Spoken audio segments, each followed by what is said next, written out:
variables. To find the least common multiple with variables, we need to follow a few steps. So we use all the unique factors, and we're going to assign the highest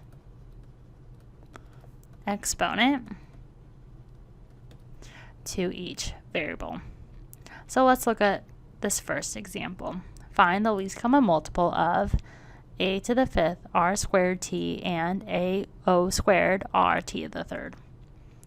So for this, we see that we have how many unique factors? We have an a, an r, and a t, and we also have an o.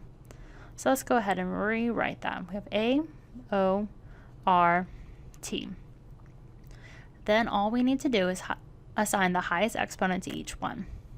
So between the 5 and this 1, we notice that a to the fifth will be the highest. So we would go ahead and write a to the fifth.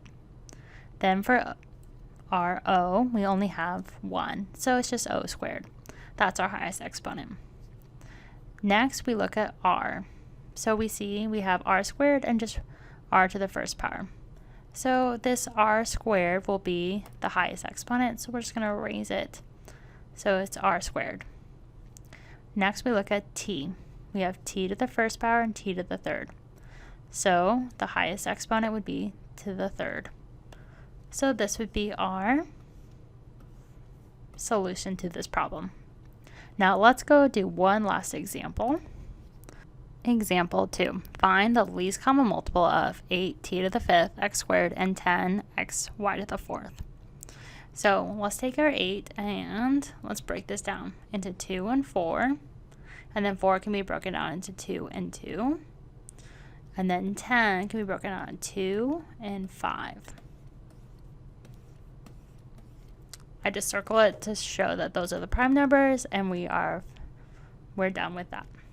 So now what we do is we're going to assign each unique factor. So we have a 2, and we have a 5, then we have t, we have x, and we have a y. So these are all our unique factors between these two terms.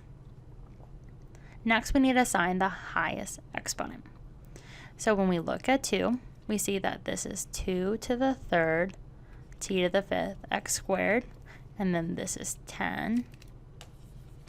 Then this is 2 times 5 times x times y to the fourth. So our highest exponent for 2 is 3. 5 is just 5, so it's just 5 to the first power. Then we look at t. We see that we only have t in this first term. So it's just t to the fifth. Next we look at x. So we have an x in the first term and also in the second term. And the highest exponent is squared. And then we see we only have y in the last term. So it's just y to the fourth. So when we multiply all of this out, we're going to get 2 to the third. So 2 to the third is really just 8. Then we're going to multiply by 5, which is equal to 40. Then we have t to the fifth, x squared, y to the fourth. And this would be our solution to this problem.